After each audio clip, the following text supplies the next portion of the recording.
Hello, Jeff Manchester, Manchester Music. Welcome. Today we're going to be talking about Requiem Light from SOUNDIRON. The great people at SOUNDIRON sent this to me out of the blue and asked if I'd review it. And it's a core library. Not that I don't want to review core libraries, I just don't review stuff. So I said, how about we do an overview instead? And the reason I don't review stuff that much is because I find that, especially even before I worked for an audio company, I know how much work go into these things, these sample libraries, and I also know that the applications, depending on the user, will vary completely.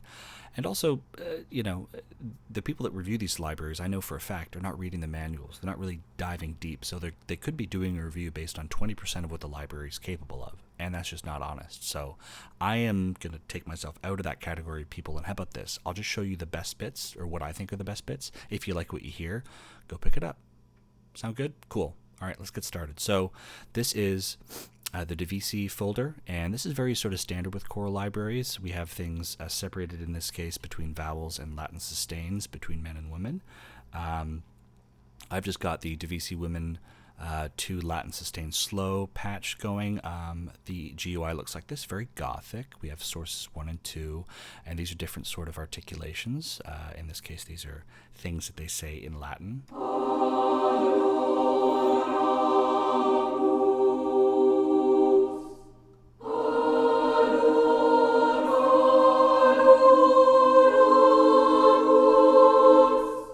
Lovely. Now we have a number of things we can control via automation or MIDI or whatever. Swell attack, swell is the dynamics attack, release, presence, which is sort of the mic positioning. We can go closer or further back from the talent.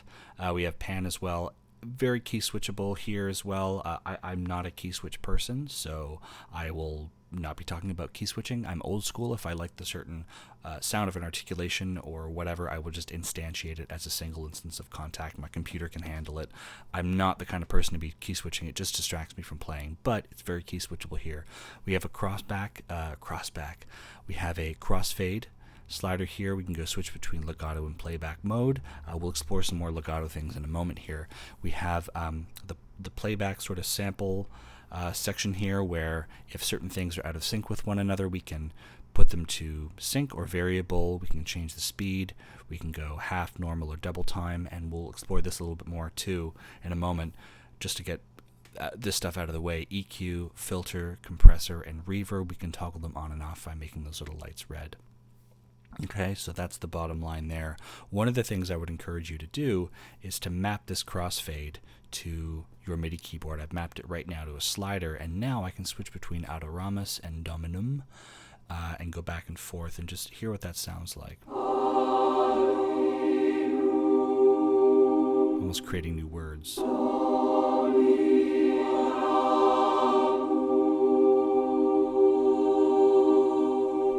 Very nice natural decay when we take our hands off the keyboard.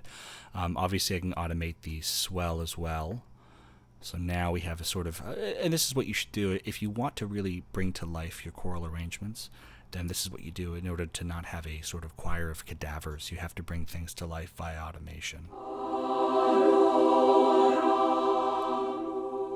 So maybe bring the swell down when they're finishing, sort of getting to the end of the air in their lungs, right? And they're getting to the end of the word. But maybe bring it up maybe halfway through the word, or maybe 2/3 of the way there.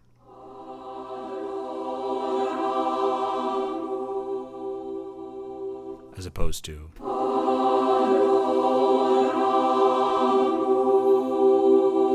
just little tips and stuff like that.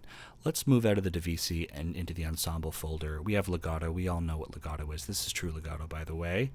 And so, if you want to play around,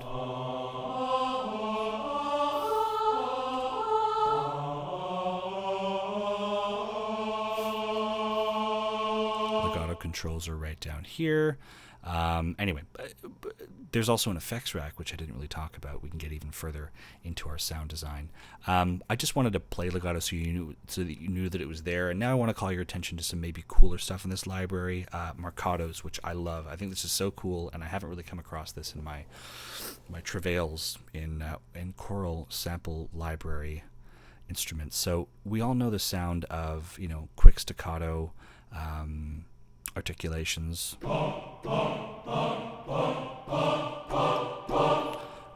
One of the great things about this library is I can go down here into phrase, Watch what happens. I'll play those same notes, well, close to them, because I don't remember what I played. Listen to what happens every time I hit my keys on my MIDI keyboard.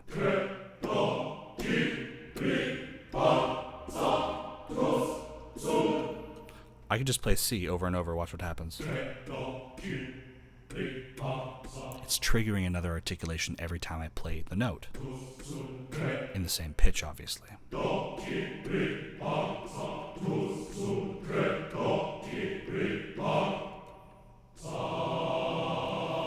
And that's the great thing. If I want to commit to a certain articulation and hear it sustained, all I have to do is stop, going up and down and just go slam my fingers down on the keyboard. And we get a very natural sustain and a very lovely decay.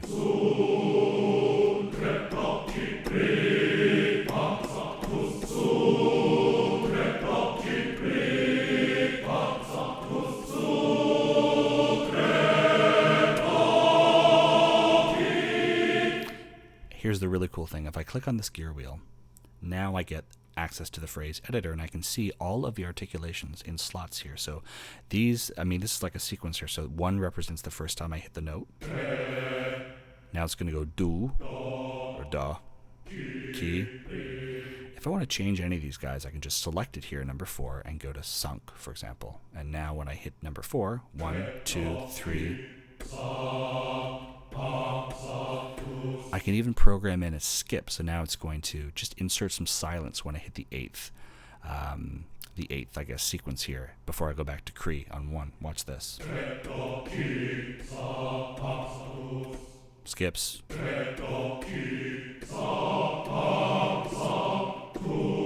Skips it. Which is really cool, just adds a little bit of randomness and maybe surprises or delights the listener. Now I can go down in 9 through 12, add even more articulations like this, so that we can sort of, we can get kind of fun with it.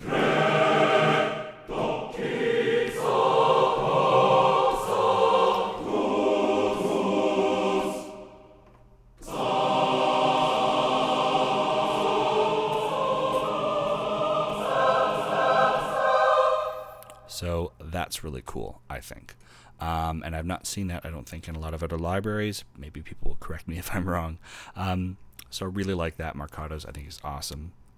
Latin sustains fast. Let me just show you something really cool about the playback features right here. So we notice we have the playback here, left, right, some speeds.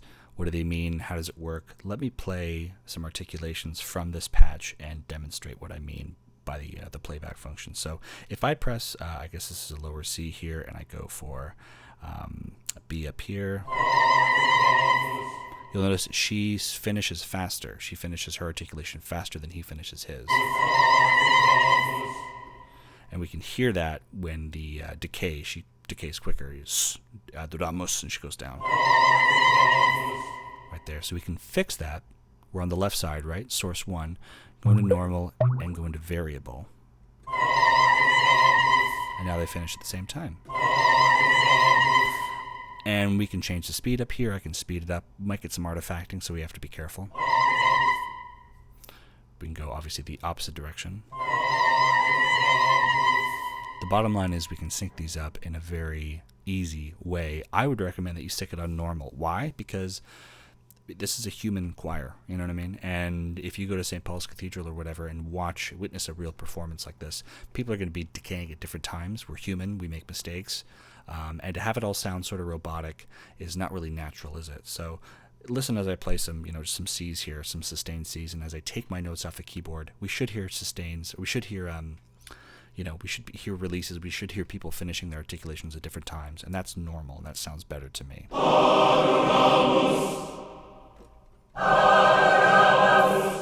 So the women finish a little quicker than the men do.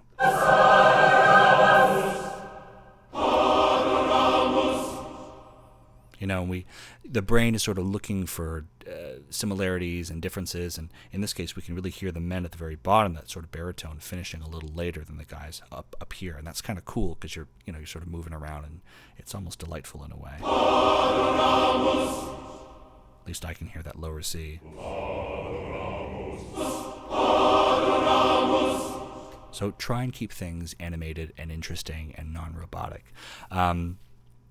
So phrase editor, very cool. Legato, vowel, sustains, a whole bunch of stuff we can do here in the ensemble. Let's just move right along to the choral effects. Anytime I get a library like this, I always look for an effects section. And this is really going to add life if you're doing trailer music, if you're doing anything. We have some really great crescendos in here, and decrescendos, or decrescendies and crescendies. Check out this all swell woo ah. Check this out.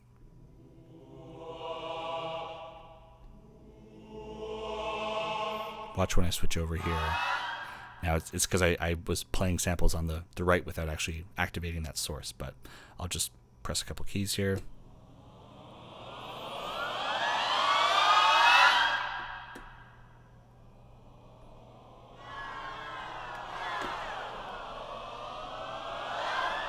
I'm just playing a whole bunch of keys at random.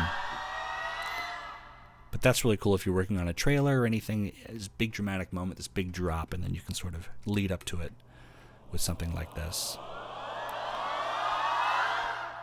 And of course we can change the presence so we can get even closer to these guys. I'm not sure if minus gets further away.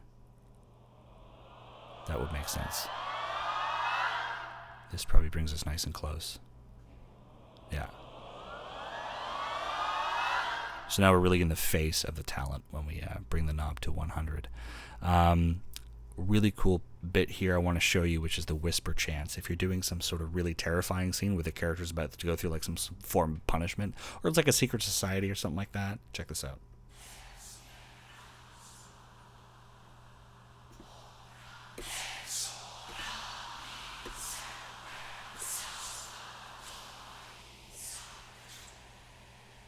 That's so cool.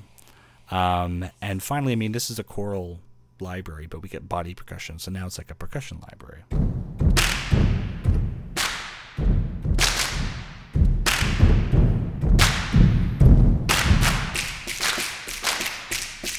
I think that's so awesome. Ambiences and pads, obviously. They sound lovely, especially when you add some reverb, which is sort of already added over here. These are all convolution reverbs, I believe, impulse responses from, you know, cathedrals and the like.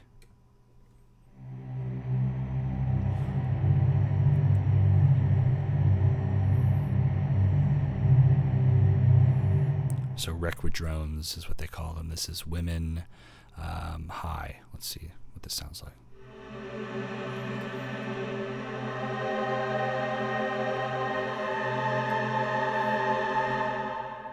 That's just the vowels. Now, I think that you could probably get the same effect if you were to tweak some of the filter and compression and reverb settings down here and go back up to either Divisi or Ensemble if you wanted to get really complex. But you can sort of quickly jump to pad sound design stuff by going into the effects section too. But it's always worth it to explore just how far you can run and manipulate and mangle those samples in other more sort of like pristine, clean folders. Hopefully that made sense. The last one I'm going to show you here is the solo section, and this is really cool. Obviously I'm going to go for soprano. If you can't tell, I prefer female choral sounds to male. Sorry guys. And this is very dramatic, I find.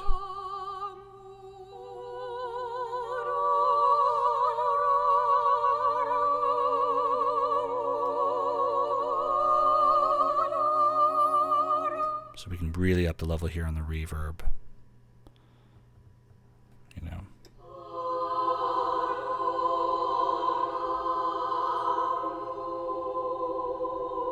Change the time, the delay. Have her say different vowels. In fact, let's do 2 sound sources. And if I haven't shown you this already, I've already forgotten. Map the crossfader here to somewhere on your MIDI keyboard so you can switch very easily between those sound sources.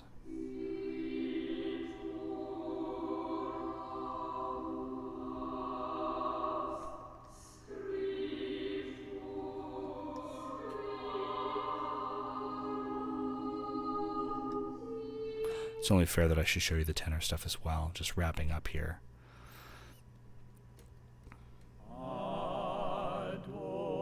We really need that reverb. I'm going to increase the reverb as I did, but maybe bring the presence closer so we get the best of both worlds. We get a close sort of mic sound, but also we get the reverb. Let's see how that sounds.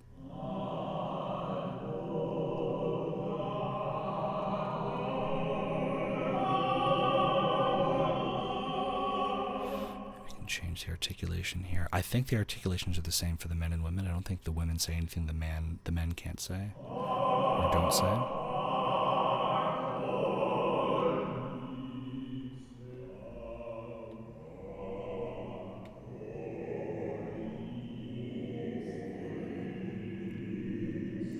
So obviously these samples on their own are going to sound a little bit, not dry, but sort of, plain. So it's up to us to bring life to them with automation, and especially to hide them and tuck them or make them stand out in an arrangement with other sort of elements in there, strings, percussion, whatever. But bottom line, this is a very, very nimble choral library. We weren't getting any CPU spikes. I think all told this is about 12 gigs. All told, this is about 12 gigs, I think, unpacked. Some compression wizardry might put it somewhere else before you unpack it. I'm not really sure. But very quick and easy library to use. And hopefully that gives you an idea of what you can expect from SOUNDIRON Requiem Lite. Yeah, thanks for watching. Take care.